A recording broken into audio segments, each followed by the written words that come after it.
अजीम। बेटा आज हम सॉल्यूशन सेट मालूम करेंगे बाय मैट्रिक्स इन्वर्जन मेथड से। कल हमने इसका एक पार्ट कर लिया था, आज इसका दूसरा पार्ट करेंगे। लेकिन सवाल शुरू करने से पहले हम दोनों इक्वेशन को देख रहे हैं कि इधर तो x है, इधर y है। यहाँ y पहले है और x बाद में है, तो हम उसको जरा सेट करके लिख लेते हैं। 2x - 4y = 12, ये तो सही है। पहले x फिर y। 3x को पहले लिख देता हूँ, 2y को बाद में लिख देता हूँ। 3x + 2y, 3x भी प्लस का है और 2y भी प्लस का है, = 0। तो हमने इक्वेशन को दोबारा लिखा है, इसलिए दोबारा लिखा है कि ये जो है ना x बाद में था, y पहले था, तो x पहले लिख दिया, y बाद में लिख दिया, ताकि आसानी हो, कोई गलती ना हो।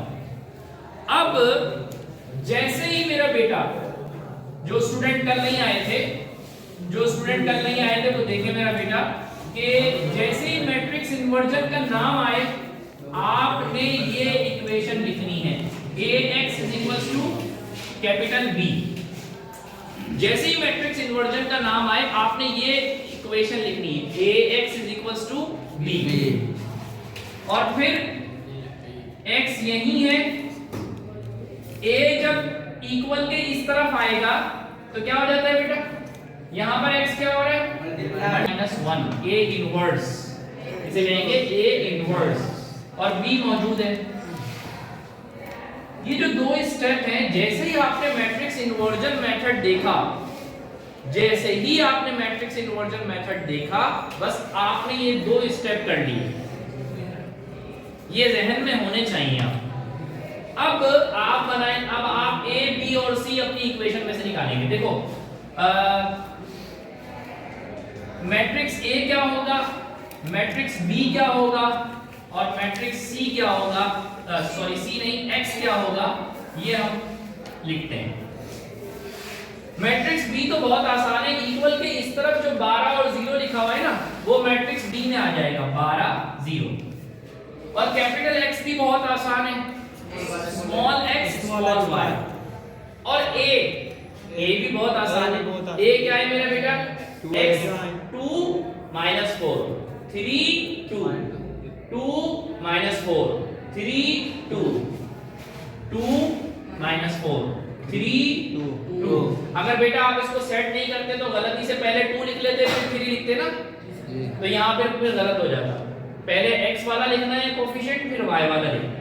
पहले कॉलम में x का कोफिशिएंट, दूसरे कॉलम में y का कोफिशिएंट। बेटा a, b और x निकालना आ गया।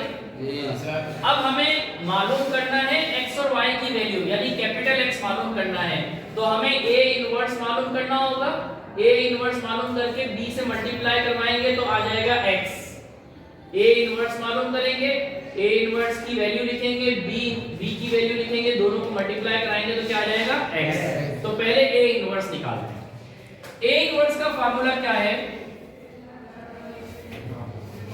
a इनवर्स का फार्मूला होता है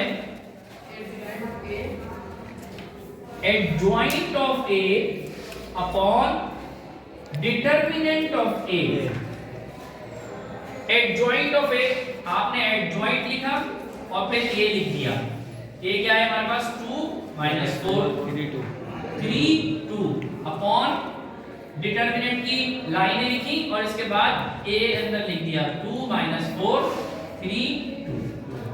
बेटा a इनवर्स का ये फार्मूला है, adjoint a upon determinant a। Adjoint लिखा और मैट्रिक्स a लिख दिया, मैट्रिक्स a की वैल्यू अंदर लिखी और दोनों तरफ डिटरमिनेंट की लाइनें लिख दी। एडजॉइंट कैसे निकाला जाता है, 2/2 का एडजॉइंट बहुत आसान है। 2/2 जो मैट्रिक्स होता है, जिसमें 2 रोज और 2 कॉलम होती हैं, उसका एडजॉइंट निकालना बहुत आसान है। पहले और चौथे की सीटें तब्दील कर दो, ये वाला 2 उधर और ये वाला 2 इधर, कोई फर्क तो पड़ेगा नहीं, लेकिन बहरहाल तरीकाकार यही है कि ये वाला 2 उधर, ये वाली वैल्यू उधर और वो वाली वैल्यू इधर, कोई फर्क नहीं पड़ा। और दूसरे और तीसरे की साइन चेंज कर दो, ये -4 है तो +4 लिख दो, ये +3 है तो -3 लिख दो। डिटरमिनेंट निकालना बहुत आसान है, दरमियान में फार्मूले का माइनस आता है डिटरमिनेंट में। पहले और चौथे को मल्टीप्लाई करो, 2 2 4 4 3 4 -12। अगले स्टेप में बेटा 2 4 तो एज इट इज रहेगा, -3 2 अपॉन में आ जाएगा 4 माइनस माइनस प्लस 4 प्लस 12 16 यहां भी लिख सकते हैं और बराबर में 1/16 करके भी लिख सकते हैं। ये देखो मेरा, मैंने एक ही स्टेप में इसीलिए लिखा है ताकि आपको समझ में आना शुरू हो, समझ में आए। होना क्या चाहिए कि आप पहले फार्मूला लिखेंगे, फार्मूले के नीचे ये लिखेंगे, अगले स्टेप में फिर अगले इससे अगले स्टेप में ये लिखेंगे, उससे अगले स्टेप में ये लिखेंगे, उससे अगले स्टेप में ये लिखेंगे। आप कॉपी में इसी तरह करेंगे और साथ में क्या चलाते रहेंगे, A inverse A inverse A inverse. ठीक है, अब मेरा बेटा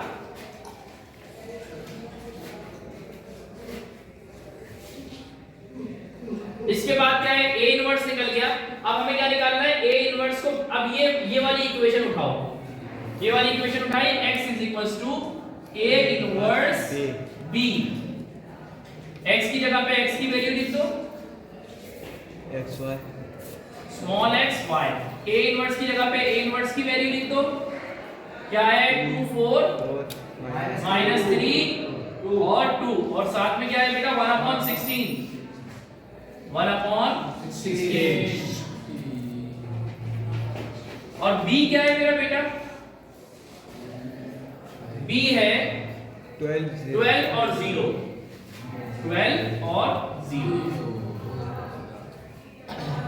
1/16 अपनी जगह रहेगा। अब बेटा ये वाला मैट्रिक्स और ये वाला मैट्रिक्स मल्टीप्लाई करना है, क्या ये मल्टीप्लाई हो सकता है या नहीं हो सकता? तो उसके लिए देखेंगे कर्व। पहले का C दूसरे की R, कॉलम रॉस क्या बराबर है? पहले के C 2 हैं, दूसरे के R 2 हैं, तो बराबर है। तो इसका मतलब है कि मल्टीप्लाई कर। जब करना है तो फिर करना कैसे है, रख का मतलब R और C, R और C। पहले की रो क्या है बेटा, 2 और 4 मल्टीप्लाई होगा 12 और 0 से, 2 और 4 मल्टीप्लाई होगा 12 और 0 से, 2 12 से मल्टीप्लाई होगा, 4 0 से मल्टीप्लाई होगा और दरमियान में प्लस आ जाएगा। दूसरी रो कॉलम से मल्टीप्लाई होगा, -3 12 से, 2 0 से और दरमियान में प्लस, 2 12 से। देखो ऐसे होगा, पहली रो और कॉलम, दूसरी रो और कॉलम, ऐसे मल्टीप्लाई होगा। तो 2 12 से, यहाँ पे देखो 2 और 12 लिखा हुआ है और यहाँ पे 2 और 4 लिखा हुआ है और यहाँ पे क्या लिखा हुआ है 12 और 0। इसी तरह ये देखिए मेरा बेटा, रो कॉलम तो 2 12 से हो जाएगा, 2 12 से हो जाएगा तो 24, दरमियान में प्लस फार्मूले का, और 4 0 से हो जाएगा तो क्या हो जाएगा 0। अब बेटा दूसरी रो और कॉलम तो ये एक ही है, 12 और 0। दूसरी रो क्या है, -3 और 2 -3 12 से मल्टीप्लाई होगा तो क्या हो जाएगा -36 और 2 0 से मल्टीप्लाई होगा तो 0। 12 प्लस 0 कितना हो जाएगा 12, 24 प्लस 0 कितना हो जाएगा 24 और -36 प्लस 0 कितना हो जाएगा -36 और बाहर क्या है बेटा 1/16। अब 1/16 अंदर अप्लाई करेंगे, 1/16 24 के साथ में मल्टीप्लाई हो जाएगा या 16 डिवाइड हो जाएगा, 16 36 के साथ भी डिवाइड हो जाएगा। तो क्या आएगी वैल्यू 24/16, 36/16। क्या ये किसी एक टेबल से कट सकते हैं? नहीं, एक टेबल से नहीं कट। हाँ, 16 से 24 नहीं आता, लेकिन 8 में 24 भी आता है और 16 भी आता है। तो बेटा देखें, 8 2 जा 16 और 8 3 जा 24 और यहाँ पे बेटा 8 2 जा 16, हाँ होगा नहीं, 8 से नहीं जाएगा इसमें। 4 4 जा 16 और 4 9 जा 36। तो इसका आंसर आया बेटा 3/2 और नीचे आंसर आया -9/4। तो x और y का कितना आंसर आया बेटा? x और y का आंसर क्या आया? 3/2 -9 -9/4। मैंने इधर भी कोशिश की कि एक ही स्टेप में आपको समझाया जाए, लेकिन आपको इसके मुख्तलिफ स्टेप्स बनाने हैं कॉपी में। मैं देखता हूँ कॉपी में आप किस तरह काम कर रहे हैं। कैसे कर रहे हैं बेटा?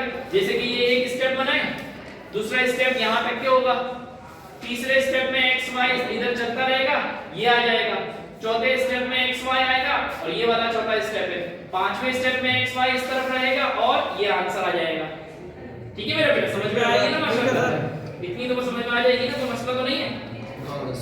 इस मेथड में कोई मुश्किल है? मैं थोड़ा सा एक समराइज आपको दोबारा कर दूं। जैसे ही आपने मैट्रिक्स इन्वर्जन मेथड देखा, आपने ये दो स्टेप लिख लिए, फिर आपने ए बी और सी उसमें से निकाल लिया सवाल में से, फिर आपने ए इनवर्स निकाला। ए इनवर्स का फार्मूला ये है, उसके लिए आपको एडजॉइंट निकालना भी आना चाहिए और डिटरमिनेंट निकालना भी आना चाहिए। फिर आपने ए इनवर्स की वैल्यू लिखी और बी का जो आपने सवाल से के फौरन बाद बनाया है यहाँ पर, वो लिख दिया और इन दोनों को मल्टीप्लाई किया और आखिर में इस 16 से जो ए इनवर्स का ही आंसर में आएगा कुछ ना कुछ यहाँ पर अपॉन में, वो आखिर में जाके डिवाइड कर देगा। सही है मेरा बेटा?